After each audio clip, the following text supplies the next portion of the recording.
지난주까지 우리는 사도신경을 통해 은혜와 진리를 나눴는데 이제 오늘부터는 디도서를 통해 은혜와 진리를 나누겠습니다. 작년 연말에 디모데 전서까지 했죠. 그래서 그 디모데 전서 그 다음에 살펴봐야 할 책이 디도서거든요. 그래서 오늘부터는 디도서를 통해 은혜와 진리를 나누겠습니다. 이 바울의 제자들 중에 가장 충성스러운 제자들을 꼽는다면은 디모데와 디도를 꼽을 수 있습니다. 디모데와 디도는 바울이 믿고 교회를 맡길 정도로 정말 대단한 믿음과 열정의 소유자들이었습니다. 바울이 로마 감옥에 이제 2년 동안 갇혀 있었잖아요. 그러다가 죄가 없으니까 석방되었죠. 석방된 후에 바울이 이제 4차 선교 여행을 떠났는데 맨 먼저 이제 그레데로 간 거예요. 그레데 섬은 지금 지중해 이 터키 남쪽 지중해 바다에 있는 섬입니다. 그 그레데로 가서 그동안 감옥에서 새롭게 깨닫게 된 교회론과 그리스도론을 전한 후에 이제 떠나기 전에 디도를 그 그레데 섬에 그 그레데 교회를 섬기라고 남겨두고 에베소로 떠난 거예요. 에베소에 도착해서도 역시 우리 주님이 다시 오실 것이고, 그래서 주님 다시 오실 때까지 교회가 건강하게 서가는 것이 중요하고, 건강한 교회가 되려면 반드시 예수 그리스도 중심으로 뭉쳐 있어야 된다는 거예요. 예수 그리스도가 그 집의 모퉁이 돌이 되어야 된다. 그래야 건강한 교회가 될 수 있다. 그래서 예수님 사랑하고 예수님의 가르침에 순종하는 삶을 살아라. 이렇게 교회론 그리스도론을 전하고 이제 그 에베소를 떠나기 전에 에베소 교회를 섬기라고 디모데를 남겨두고 이제 그 골로새, 히에라폴리스, 라오디게아, 두로아 이런 곳으로 이제 또 다니면서 역시 교회론 그리스도를 전했던 거예요. 그리고 이제 배를 타고 사모트라케를 거쳐서 빌립보로 간 겁니다. 그러니까 빌립보에 도착했을 때 이제 에베소에 남아서 교회를 섬기고 있었던 디모데에게 교회 잘 섬기라고 편지를 쓴 것이 그것이 디모데 전서라 그랬죠. 얼마 전에 지난달에 했어요. 그리고 이제 빌립보에서 데살로니가로 간 겁니다. 그 데살로니가에 도착했을 때 이제 그레데에 남겨둔 디도에게 목회 잘하라 이렇게 해서 편지를 쓴 것이 그것이 뭐예요? 디도서지요. 그래서 이 디도서의 내용은 이 디모데 전서의 내용과 거의 흡사합니다. 오늘 1절 말씀을 보겠습니다. 하나님의 종이요 예수 그리스도의 사도인 나 바울이 사도된 것은 하나님이 택하신 자들의 믿음과 경건함에 속한 진리의 지식과 영생의 소망을 위함이라 그랬죠. 자신이 하나님의 종이고 예수 그리스도의 사도다, 이러한 자기의 정체성을 바울은 아주 명확하게 인식하고 있었던 거예요. 그런데 왜 하나님의 종이고 사도가 되는가 하면은 하나님의 택하신 자들의 믿음을 위함이라는 거예요. 예수 믿는 자들 믿음을 건강하게 하고 또 건강하게 유지하도록 하나님께서 자신을 하나님의 종으로 사도로 세우셨다, 이렇게 분명하게 인식하고 있었습니다. 또 예수 믿는 자들이 경건하게 살아가는 데 필요한 진리를 전해주라고 자신을 하나님의 종으로 사도로 세웠다는 거지요. 그리고 영생에 대한 소망을 전하라고 세우셨다는 겁니다. 예수 믿는 자들이 하늘의 생명을 누리면서 세세무궁토록 왕노릇하는 소망을 가지고 이 세상을 당당하게 살아가도록 자신을 하나님의 종으로 사도로 세우셨다. 이렇게 바울은요, 내가 누구냐, 내가 이 땅에 사는 동안에 무엇을 하면서 살 것인가, 어떤 사명을 감당할 것인가, 자기의 정체성과 사명을 분명히 인식하고 있었던 사람이 바울이었어요. 여러분, 이렇게 자기의 정체성과 자기 사명을 분명히 깨닫는 사람은요, 딴짓할 수가 없잖아요. 그 인생이 잘못될 수가 없습니다, 여러분. 그래서 내가 누구냐, 내가 이 땅에 사는 동안에 무엇을 하다가 하나님께 갈 것이냐, 이런 자기 정체성과 사명을 분명히 하는 게 중요한 거예요. 흐리멍텅하면 안 됩니다. 그래서 이전에 영생의 소망을 위함이라, 이 영생은 거짓이 없으신 하나님이 영원 전부터 약속하신 것인데 자기 때에 자기의 말씀을 전도로 나타내셨으니 이 전도는 우리 구주 하나님이 명하신 대로 내게 맡기신 것이라 그랬죠. 거기 우리 구주 하나님이 명하신 대로 내게 맡기신 것이라에 줄을 쳐 주시기 바랍니다. 예수님에 대한 믿음과 진리의 지식과 영생에 대한 소망을 사람들에게 전하라고 하나님이 바로 내게 맡겼다는 거예요. 이런 깨달음이 있었으니 바울이 얼마나 자긍심이 넘쳤겠어요. 그 바울은요, 정말 자존감이 넘치는 사람이었어요. 그렇기 때문에 누가 뭐라고 하든지 어떤 환란이 다가오고 핍박이 와도 전혀 두려워하거나 낙심하거나 개의치 않았어요. 왜냐하면 바울은 넘치는 자긍심과 자존감이 있었기 때문에 가능했던 것입니다. 그래서 바울은 예수님의 통치를 받으십시오, 예수님의 가르침을 통해서 진리로 모장해서 진리 따라 살아가십시오, 거기에 참된 생명이 있습니다, 이 복음을 전하는데 자신의 평생을 걸었던 거예요. 정말 복된 인생 아니겠습니까? 4절에 같은 믿음을 따라 나의 참아들 된 디도에게 편지하노니 하나님 아버지와 그리스도 예수 우리 구주로부터 은혜와 평강이 내게 있을지어다 그랬죠. 바울은 많은 제자들을 가르쳤고 또 지도를 했는데, 바울이 여기 보면은요, 디도에게 너는 나의 참 아들이라 이렇게 일컫지요. 나의 참 아들 된 디도에게 편지하노니 그랬잖아요. 그래서 참 아들이라고 불렀던 사람은 디모데와 디도 두 사람뿐이었습니다. 그래서 바울은 디모데와 디도를 향해서 언제나 너희는 믿음으로 낳은 내 아들이다. 그러니까 바울의 마음속에 자리 잡고 있었던 믿음이 그대로 디모데와 디도의 마음속에 흘러갔다는 거예요. 그래서 자리 잡고 있었다는 겁니다. 바울의 믿음이나 디모데나 디도의 마음이나 똑같아요. 이거를 좀 유식하면 뭐라죠? DNA가 같다고 하는 거예요. DNA. 바울의 믿음의 DNA와 디모데와 디도의 믿음의 DNA가 똑같았어요. 그러니까 아들이죠. 내가 아들을 낳았는데 내 아들의 DNA가 나하고 다르면 어떻게 되는 거예요? 그런 아들이 아니죠. 딴 놈이죠.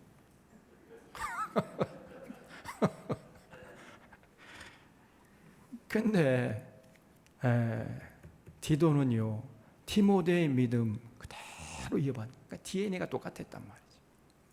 그래서 참 아들이다 이런 평가를 하면서 디도를 보기만 하면요, 신뢰의 미소를 거두지 않았던 거예요, 바울이. 그러니까 믿음의 거성 바울에게 이런 평가를 받는다는 것이 이거 얼마나 큰 영광입니까, 여러분? 그러니까 바울도 참된 복 있는 사람이었고 디모데와 디도도 복된 사람이었죠. 스승이 제자에게 너는 내 아들이다, 너는 나와 똑같은 믿음과 똑같은 인생관, 세계관, 역사관, 가치관, 물질을 가지고 있다. 그래서 너는 나와 똑같은 믿음의 DNA를 가진 아들이다. 이렇게 말할 수 있다는 게 이게 얼마나 복된 일입니까? 이렇게 말할 수 있는 것이 쉬운 일이 아니거든요. 절대 쉬운 일이 아닙니다, 여러분. 그런데 바울에게는 그렇게 말할 수 있는 참 내 아들이다, 내가 너를 믿음으로 낳았다, 이렇게 말할 수 있는 아들이, 그런 사람이 2명이나 있었다는 거예요. 정말 복된 사람이죠, 바울이. 고생은 했지만은 또 평생 존경하고 목숨까지도 내놓을 정도로 따르고 싶은 스승을 만난다는 것, 이것도 결코 쉬운 일이 아니에요. 정말 내 목숨까지도 내놓고 저분의 뒤를 따라가겠다, 이런 스승을 만난 사람은 복된 사람이죠. 이런 면에서 바울도 그렇고 디모데와 디도도 그렇고 참 복된 사람들입니다. 여러분들도 너는 믿음으로 낳은 내 아들이다 라고 할 수 있는 사람이 있습니까? 주변에? 그런 사람은 정말 복된 사람이에요. 잘 산 사람이에요.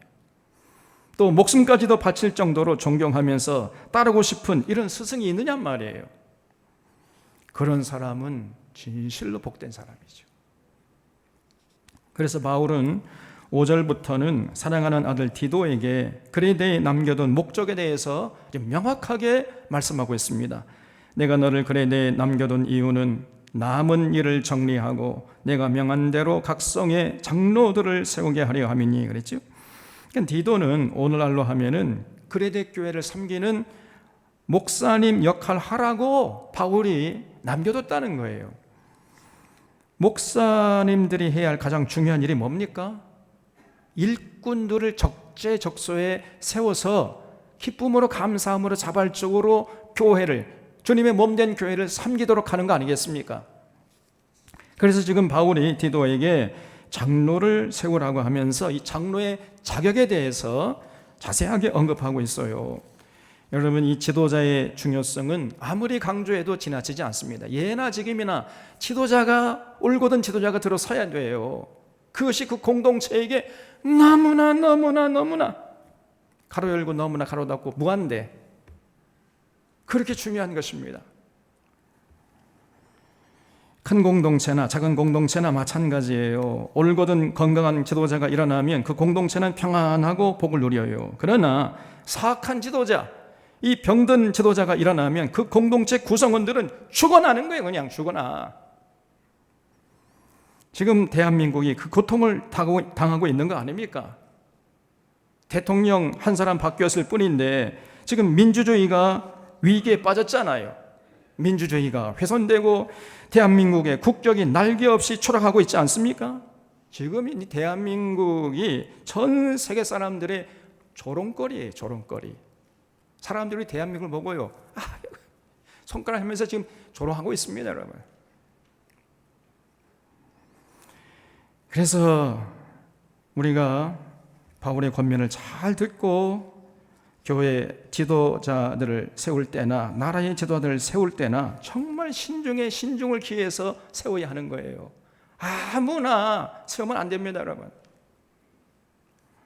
6절에 이제 자세히 나오는데 그 지도자의 덕목이 뭐냐, 자격이 뭐냐? 책망할 것이 없고 한 아내의 남편이며 방탕하다는 비난을 받거나 불순종하는 일이 없는 믿음의 자녀를 둔 자라야 할지라 그랬죠. 장로는 남을 책망하고 바로잡아서 교정해야 할 사람 아닙니까? 본인이 책망받을 일이 있으면 안 되는 거지요. 그렇잖아요. 남을 지도하고 책망해야 할 사람이 자기가 책망받을 게 있으면 어떻게 남을 지도하고 책망할 수 있겠습니까? 대통령이 부동산 투기범, 주가 조작범을 색출하라고 하는데 자기 장모가 부동산 투기범이야. 자기 아내는 주가 조작범이에요. 이게. 참. 그런데 자기 장모하고 자기 아내는 건들지도 못하게 만들어요. 검찰을 동원해가지고. 이게 말이나 됩니까? 소가 웃을 일이지요. 그러니까 누가 이 윤석열을 대통령으로 인정하겠습니까? 정신 나간 사람 아니고서는. 대통령의 영이 안 서는 거지요. 자기에게 책망할 것이 있는데 무슨 남을 지도한다는 얘기예요. 지도자는 가장 먼저 책망할 것이 없어야 돼요. 그래서 우리 장로교 헌법에서도 장로는 신앙생활한 지 7년 동안 책망이 없는 사람이어야 된다, 이렇게 아주 명확하게 못을 받고 있어요. 이거를 무흠 7년이라 그러지요. 장로의 자격 중에 제일 중요한 게 뭐냐, 무흠 7년이에요. 아무런 책망할 것이 없이 그 교회 안에 들어와서 7년 동안 지낸 사람, 그 사람을 장로로 세워야 된다, 이렇게 아주 명확하게 못을 받고 있습니다, 여러분. 책망할 것이 있으면 안 되죠. 그리고 한 아내의 남편이 되어야 한다 그랬죠. 지금은 이 조건이 당연한 것인데 당시는 굉장히 파격적인 것이었습니다. 당시는 일부 일처제가 아니었거든요.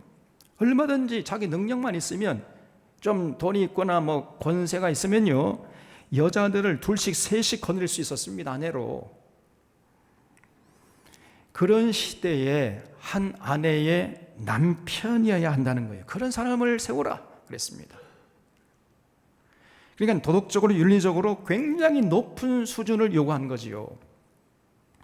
장로는요, 도덕적으로 윤리적으로 수준이 높고 또 인격도 갖추고 있어야 됩니다. 그래야 교인들이 존경하고 믿고 따를 수 있을 거 아니겠습니까? 그리고 세 번째 조건은 방탕하다는 비난을 받거나 불순종하는 일이 없는 믿는 자녀를 둔 자라야 한다 그랬지요. 이 자녀들의 믿음이 좋다는 것은 뭘 말합니까? 그만큼 그 아버지가 평소에 자녀들의 본이 되고 존경받는 삶을 살았다는 분명한 증거지요. 그래서 이 장로의 조건으로 믿음의 자녀를 둔 자라야 한다, 이렇게 지금 들고 있는 거예요. 장로님의 자녀들이 맨날 문제나 일으키고 교회도 나오지 않고 뭐 그냥 말썽꾸리 넣기나 하고 뭐 이러면 곤란하잖아요. 그러면요, 이 교인들은 뭐라고 하겠습니까? 제 자식이나 잘 돌보지 뭐, 이렇게 뒤에서 수군거리지 않겠습니까? 그러니까 그렇게 되면 교회를 돌볼 수가 없는 거지요. 그래서 장로님이 되려면 믿음의 자녀를 둔 가정이어야 한다는 거예요. 가장 먼저 자녀들에게 믿음을 전수해서 행복한 가정을 이룬 가정 중에서 장로를 세워서 택해서 세워라, 이렇게 지금 권면하고 있습니다. 그러나 이 장로의 자격은 거기서 그치질 않아요. 장로님이 되어가지고 맨날 그저 자기 가정만 챙기려고 한다면 이것도 문제지요. 지도자가 되려면요, 행복한 가정은 기본이고 그 이상 또 무엇이 있어야 돼요. 그게 뭡니까? 7절에 감독은 하나님의 청지기로서 책망할 것이 없고 그랬죠. 여기 감독은 장로가 감당해야 할 직분을 말하지요. 그래서 장로나 직분이나 사실 똑같은 얘기입니다. 그 장로는 하나님의 청지기라는 사실을 잊지 말라는 거지요. 청지기는 뭐죠? 청지기는 주인이 아니죠. 주인은 하나님이고 청지기는 그 하나님의 집을 지키는 섬기는 이런 자잖아요. 그래서 청지기를 헬란 말로 오이코노모스라고 합니다. 오이코노모스. 이 오이코노모스는 합성어인데 오이코스와 노모스의 합성어예요. 오이코스란 말은 집이란 말이고 노모스란 말은 법이란 말이에요. 그래서 오이코노모스는 집에 법도를 세우는 자, 집을 중심 잡고 섬겨나가는 자, 이런 뜻입니다. 여기서 집은 하나님의 집이죠. 그래서 오이코스, 이 하나님의 집에 노모스, 법을 세워가는 자, 질서를 잡아가는 자, 이런 사람이 장로라는 것이요. 쉽게 말하면 장로는요, 교회라는 공동체의 질서와 중심을 잡아주는 역할을 해야 한다는 것입니다. 장로님들이 중심을 딱 잡아주면 교회가 흔들리지 않고 든든히 서가지요. 장로님들이 뭐 이리저리 흔들린다면 교회가 어떻게 되는 거예요? 장로님들은 여러분 오이코노모스라는 사실을 언제나 잊지 마셔야 돼. 흔들리지 않고 중심을 딱 잡아줘야 됩니다. 자, 그러면 흔들리지 않으면 어떻게 해야 되는 거예요? 무엇보다 지혜가 있어야 됩니다. 지혜. 누구한테 한마디 듣고 와가지고 쪼르르 달려와가지고 뭐 이렇게 해야 된다. 이게 곤란해요. 그러면 무엇보다 분별력, 통찰력, 지혜가 있어야 돼. 지혜가 장로에게. 그리고 심지가 깊어야 됩니다. 생각을 깊이 하고 말 한마디 한마디에 천근만군의 이 무게가 느껴질 수 있어야 돼요. 그래야 공동체의 질서와 중심을 잡아갈 수 있는 것입니다. 근데 사실 뭐 크거나 작거나 모든 공동체의 지도자는 이런 자격을 갖춰야 돼요. 모든 공동체 지도자는 전부 오이코노모스예요. 이 사실을 잊어서는 안 됩니다. 목사도 청직이고요, 장로도 청직이고요, 대통령도 사실 청직입니다. 여러분, 왕이 아니라 청직이에요. 어떤 사람은 뭐 손에 왕자 쓰고 자기가 왕인 줄 알고 다닙니다만 그 정신 나간 사람이지요.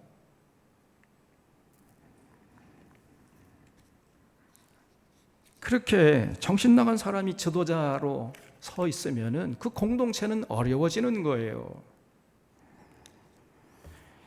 그러니까 지금 이 검찰 독재 정권이라는 소리를 듣지 않습니까, 여러분?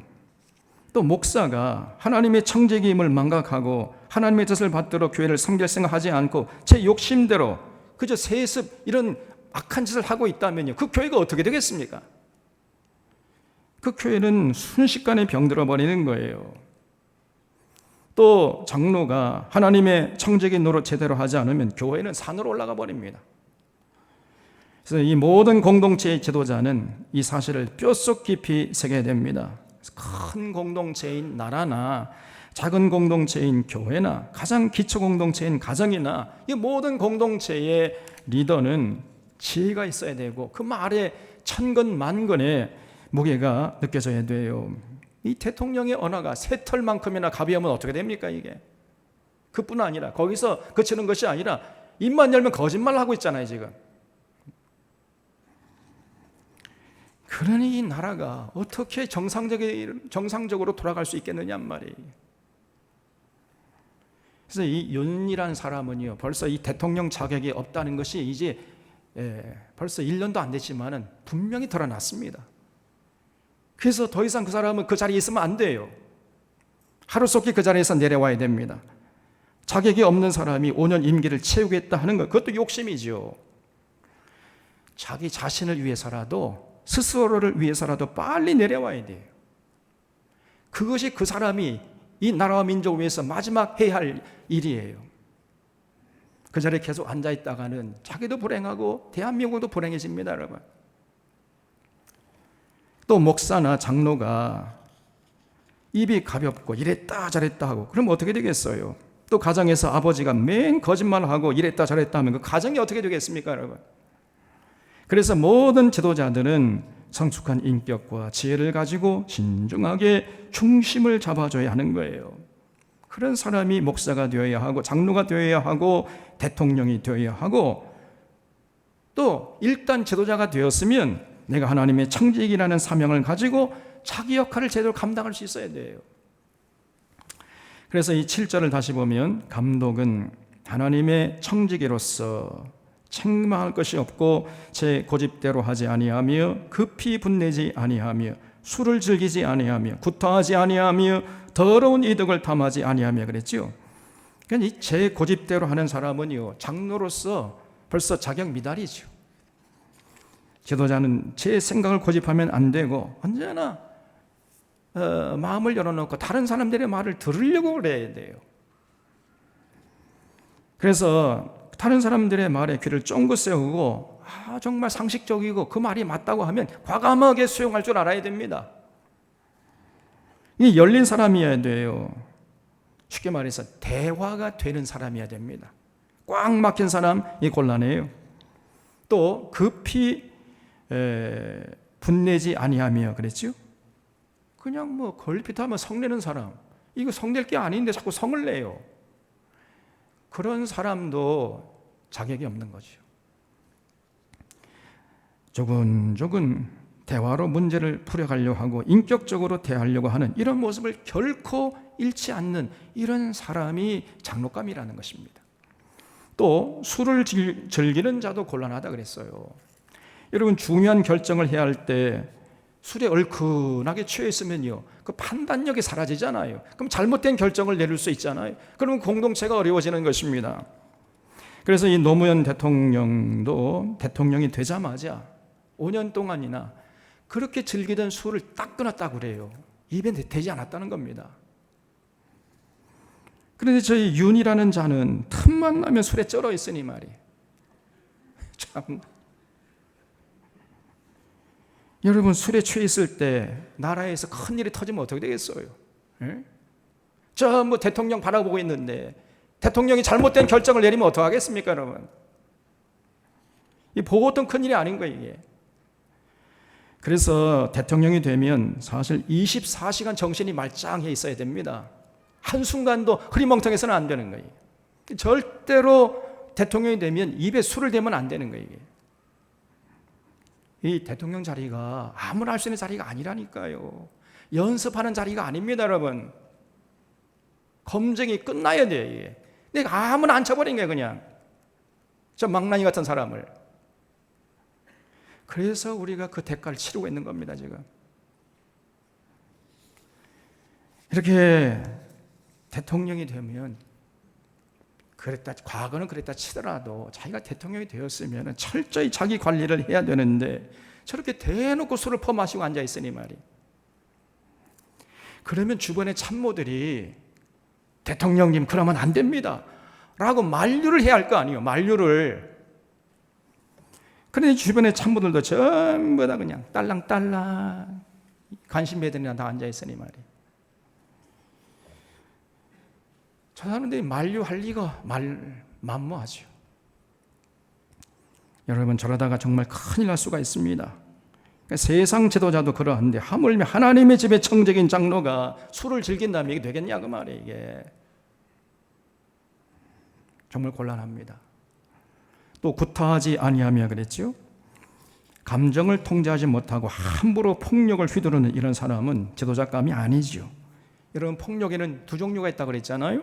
주먹을 휘두르는 것도 폭력이지만은 더 무서운 폭력은 언어 폭력이에요. 말을 함부로 해가지고 사람들 마음속에 상처를 주는 거. 이 언어 폭력이야말로 더 무서운 폭력입니다, 여러분. 주먹으로 맞아 생긴 상처는 며칠 가면 낫지만은 언어 폭력으로 생긴 상처는요 평생을 가요. 잘 낫지 않습니다. 그렇기 때문에 말을 함부로 해가지고 사람들에게 상처 주는 사람, 이게 결코 이건 지도자감이 아니, 장로감이 아닙니다, 여러분. 또 더러운 이득을 탐하지 아니하며 그랬지요. 더러운 이득이 뭐겠습니까? 부동산 투기, 증권 투기, 주가 조작, 고리 대금, 이런 것이 더러운 이득이지요. 열심히 정직하게 땀 흘려 일하지 않고 그냥 불로소득을 노리는 거예요, 자꾸. 그 공동체를 망치기로 작정하지 않았다면 결코 그런 자들은 지도자로 세워서는 안 되는 것입니다. 세상에서도 이런 사람들은 인정받지 못하는데 하물며 교회에서 이런 사람을 장로로 세워도 되겠냐, 지도자로 세워서 되겠느냐 그 말이에요, 이게. 그래서 하나님의 청지가 되려면 이렇게 엄격한 자격이 요구됩니다. 책망할 것이 없어야 되고 도덕적으로 윤리적으로 수준이 높아야 되고요. 제 고집대로 하지 않아야 되고 급히 분내지 않아야 되고 술을 즐기지 않아야 되고 구타하지 않아야 되고 더러운 일을 탐하지 않아야 하고, 이렇게 해서는 안 되는 것들만 꿔도 벌써 7가지나 돼요. 그런데 이렇게 해서는 안 될 것들을 안 한다고 해서 되는 게 아닙니다. 이거는 필요 조건이지 충분 조건이 아니에요. 그래서 해서는 안 될 것들은 안 할 뿐 아니라 더 나아가서 해야 될 것을 해야 된다는 거예요. 그래서 8절부터는 적극적으로 이제 해야 할 일들이 뭐냐, 여기에 대해서 언급하고 있어요. 8절에 오직 나그네를 대접하며 선행을 좋아하며 신중하며 의로우며 거룩하며 절제하며 그랬지요. 오직 나그네를 대접하며 그랬는데, 이 나그네는요 보통 나그네가 아니고 당시에는 순회 전도자들이 많았습니다. 요즘처럼 한 곳에 정착해가지고 한 교회만을 섬기는 것이 아니고 이곳저곳 다니면서 복음을 전하고 다니는 사람들이 많았어요. 그런 사람들을 순회 전도자, 여기서는 그냥 나그네라고 표현하고 있는 거예요. 그래서 그런 사람들이 찾아오면 그냥 빈손으로 돌려보내지 말고 잘 대접해서 보내라, 그런 마음이 좀 넓은 사람이어야 한다는 거예요. 또 장로는 선행을 좋아하며 그랬죠. 이해심이 많고 마음 씀씀이가 넓어가지고 좀 베풀 줄도 알아야 한다는 겁니다. 이게 중요해요. 좀 베풀 줄 알아야 돼요, 장로가 되면은. 그래서 우는 자와 함께 울고 웃는 자와 함께 웃을 줄 아는 사람, 주변에 어렵고 고통받는 이웃을 보면 함께 아파하면서 어떻게 해든지 간에 도와주려고 하는 이런 선행을 좋아하는 자가 지도자감이지요. 또 신중해야 한다고 그랬는데 말과 행동이 가벼우면 안 되지요. 또 의로워야 한다 그랬습니다. 쉽게 말하면 정의파여야 한다는 거예요. 정의파. 그래서 불의를 보면 절대 외면하지 않아야 하는 거지요. 불의를 보면서도 뭐 뻔치 내 문제가 아니고 나한테는 뭐 별로 손해가 없으니까 그냥 못 본 체하고, 이런 사람은요 지도자감이 아니에요. 또 더 나가서 뭐 야합하거나 안주하거나 이런 사람은 절대 장로감이 아닙니다. 세워서는 안 돼. 그리고 거룩해야 한다 그랬지요. 이 거룩이 구별이라고 그랬지요. 거룩의 핵심 개념이 구별이라 그랬어요.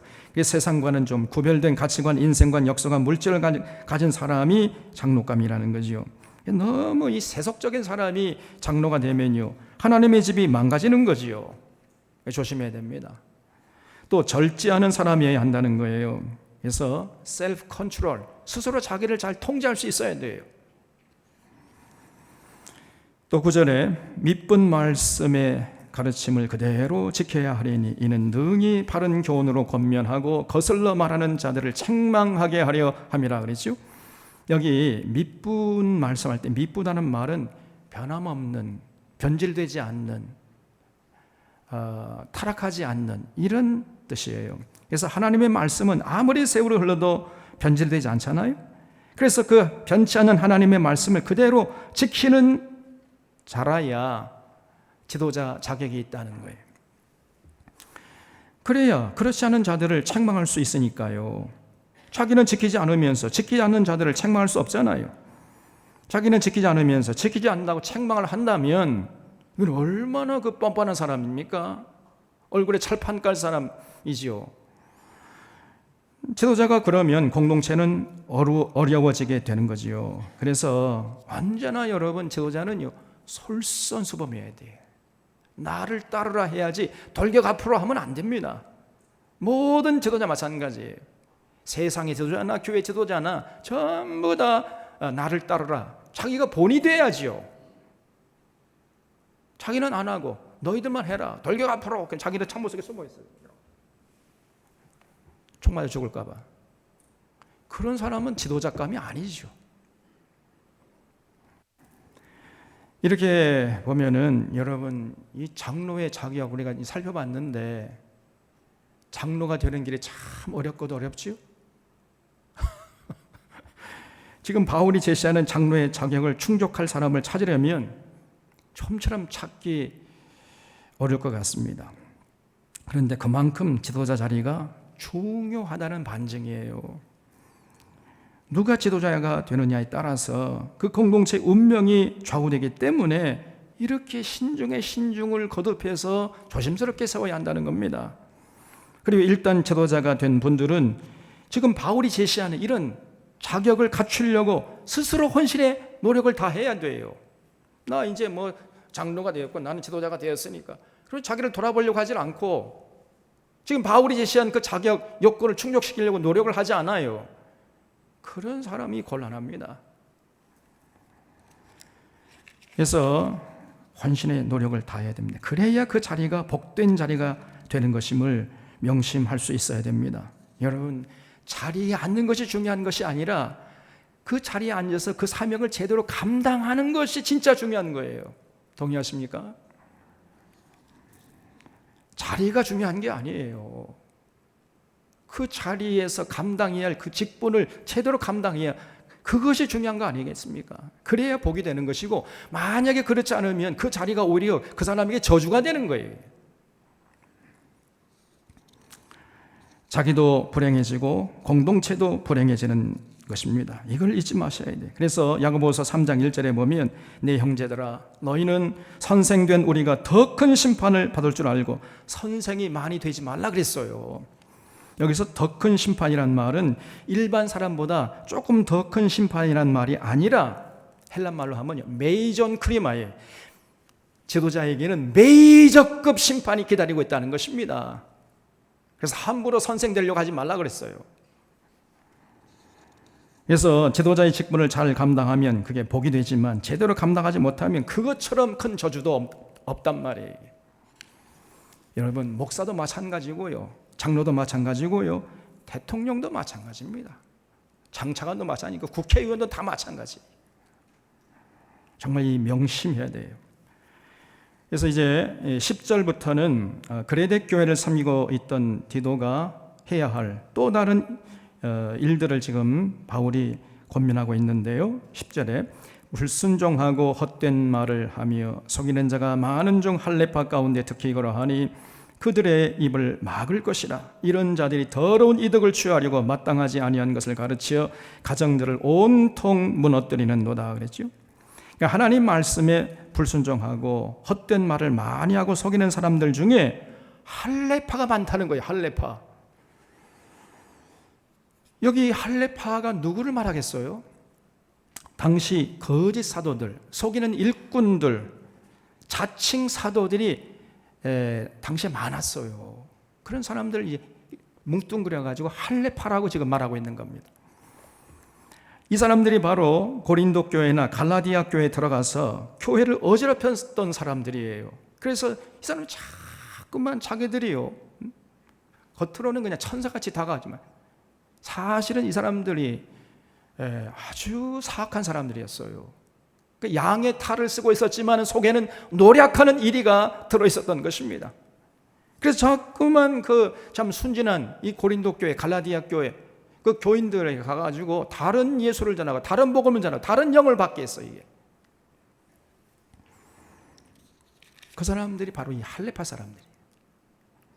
그래서 고린도후서 11장 4절에 보면요, 만일 누가 가서 우리가 전파하지 아니한 다른 예수를 전파하거나 혹은 너희가 받지 아니한 다른 영을 받게 하거나 혹은 너희가 받지 아니한 다른 복음을 받게 할 때에는 너희가 잘도 용납하는구나. 지금 이렇게 바울이 고린도 교회 교인들을 보면서 탄식하고 있잖아요. 그러니까 어떤 사람들이 들어와 가지고 다른 예수를 전하고 다른 복음을 전하고 다른 영을 받게 하는데 이 어리석은 고린도 교인들이 그대로 아멘 할렐루야 수용하고 따라갔다는 거예요. 자, 그러면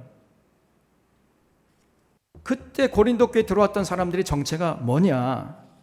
고린도후서 11장 13절에 보면요, 그런 사람은 거짓 사도요 속이는 일꾼이니 자기를 그리스도의 사도로 가장하는 자들이니라. 이렇게 분명하게 가르치고 있어요. 그러니까 고린도 교회에 들어왔던 사람들이 거짓 사도고 속이는 일꾼들이었다는 거예요. 아까 말씀드린 대로 겉은요 삐까뻔쩍해요. 아주 교양이 쫙쫙 흘러넘치고 천사처럼, 광명의 천사처럼 다가왔지만은 속에는 노력하는 이리가 들어있었던 겁니다, 여러분. 그래서 그들은요 바울을 쫓아다니면서 바울을 핍박했어요. 바울이 이제 복음의 씨앗을 뿌리고 다른 곳으로 가잖아요. 그러면 그 뒤를 쫓아 들어와 가지고 바울이 뿌려놓은 그 복음의 씨앗을 짓밟아 버립니다. 그러면서 야, 이 사람들아, 바울은 사도가 아니야. 우리가 진짜 사도야. 그래서 거짓말을 둘러댔어요. 바울이 전한 복음 믿는다고 너희들 구원받는 거 아니야. 우리가 전한 복음을 받아야 너희들이 구원받는 거야, 이것들아. 이러면서 다른 복음, 다른 예수, 다른 영을 받게 했던 것입니다. 그래서 바울이요 이런 사람들 때문에 굉장히 고통을 많이 당했습니다. 그들의 목적은요, 오늘 여기 바울이 쓰고 있잖아요, 진리를 전하는 데 있는 것이 아니고 더러운 이득을 취하는 데 있었다는 거예요. 그래서 혹세무민이 나는 이 감언 이설을 늘어놓으면서 사람들을 속이고, 그러면 어떻게 됩니까? 가정이 다 파괴되잖아요. 가정을 온통 무너뜨리는 이런 짓을 서슴없이 했던 거예요. 그래서 바울이 지금 디도에게 그런 사람들을 경계하라고 하고 있는 것이고 그들의 입을 틀어 막아봐라, 이렇게 지금 부탁하고 있는 거죠. 여러분, 오늘날 목회자가 해야 할 중요한 일 중에 하나가 바로 이단 사설을 막는 일이에요. 지금 한국교회 안에 수많은 이단들이 판을 치고 있습니다. 한국교회 밖에서 통일부터 시작해가지고 안상홍, 정윤회, 신천지 등 온갖 이단들이 도처에 깔려 있어요. 또 교회 안에서는 또 이 기복신앙, 신비주의 신앙을 자극하는 이런 거짓 것들이 참 많습니다. 또 극우 이념에 치우쳐서 온갖 궤변으로 교인들을 선동하는 이 거짓된 자들이 바로하고 있어요. 여러분, 목회자가 바로 이런 자들로부터 교인들을 보호해야 돼요. 그럴 사명이 목회자에게 있다는 사실을 여러분 인식하시기를 바랍니다. 목회자가 올바른 믿음을 가지고 이런 이단 사선들을 막아내야 돼요. 이런 목회자가 진실로 건강한 목회자예요. 목회자가 중요한 이유가 바로 여기 있는 거예요. 12절에 그레데인 중에 어떤 선지자가 말하되 그레데인은 항상 거짓말쟁이며 악한 짐승이며 배만 위하는 게름뱅이라 하니 이 증언이 참되도다. 그러므로 내가 그들을 엄히 꾸짖으라. 이는 그들로 하여금 믿음을 온전하게 하고 그랬죠. 좀 전에 말씀드린 대로 이 그레데는 지중해 한복판에 있는 섬이었는데 특별히 이 그레데 사람들의 평판이 아주 좋지 못했어요. 이 그레데 사람들은 항상 거짓말을 하고 맨날 거짓말쟁이라는 거예요. 또 악한 짐승 같은 사람들이고 자기들만 생각하는 게으름뱅이들이다. 이런 평가를 누가 했느냐? 그 그레데 출신의 어떤 선지자가 했다는 거예요. 그걸 지금 바울이 인용하면서 그 말이 옳다는 것입니다. 바울도 동의하고 있는 거지요. 여러분, 이런 사람들을 대상으로 목회한다는 것은 참 쉬운 일이 아니에요. 그래서 이런 사람들 대할 때 목회자가요, 좀 강단이 있어야 됩니다. 그냥 오냐 해서는 안 되고 엄히 꾸짖어야 한다. 그런 사람들. 꾸짖는 목적이 야단치기 위함이 아니고 그들의 믿음을 온전케 하려는 데 있다는 거지요. 잘못하는 사람들을 보면은 잘못했다고 해야 그 사람들이 깨닫고 새롭게 될 수 있잖아요. 잘못하고 있는데 잘한다 그러면 어떻게 되는 거예요? 잘못한 사람을 보면은 엄히 꾸짖어야 그게 진짜 사랑이잖아요. 그래야 자기 잘못을 깨달을 수 있는 거 아니겠습니까? 제가요, 진짜 윤 대통령 사랑한다니까. 저 윤 대통령 사랑하는 사람이에요. 근데 엄히 꾸짖는 목적이 또 하나 있어요. 14절에 유대인의 허탄한 이야기와 진리를 배반하는 사람들의 명령을 따르지 않게 하려 함이라 그랬죠. 아까 얘기했잖아요. 교회마다 다니면서 다른 예수 전하고 다른 복음 전하고 다른 영을 받게 하는 이런 거짓된 자들이 많았어요. 바울이 지금 그 거친 그레데 사람들이 그 거짓된 자들의 이단 사설에 넘어가면 어떡하나, 이걸 지금 걱정하고 있는 거지요. 그래서 디도에게 그레데 사람들을 엄하게 꾸짖어서 믿음을 온전케 하고 이단 사설에 빠지지 않도록 경계하라고 부탁하고 있는 겁니다. 어리석어도 분수가 있어야지. 아무 말이나 그저 듣기 좋은 말을 한다고 그냥 따라가 버리는 이런 사람들이 많아요. 오늘날에도. 너무나 안타깝습니다. 그냥 가문이설에 넘어가는 거예요. 그냥 잘 된다 복 준다 그러면 아멘 할래요. 따라가 버려요. 근데 그레데 사람들이 그럴 위험성이 농후한 사람들이라는 거예요. 이 사람들이. 그래서 바울이 염려하면서 디도에게 그런 일들을 미리 예방하라고 권면하고 있어요. 네가 이 일을 하도록 하기 위해서 너를 지금 그레데에 남겨놨다는 겁니다. 15절에 깨끗한 자들에게는 모든 것이 깨끗하나 더럽고 믿지 아니하는 자들에게는 아무것도 깨끗한 것이 없고 오직 그들의 마음과 양심이 더러운지라. 그들이 하나님을 시인하나 행위로는 부인하니 가증한 자요 복종하지 아니하는 자요 모든 선한 일을 버리는 자니라 그랬죠.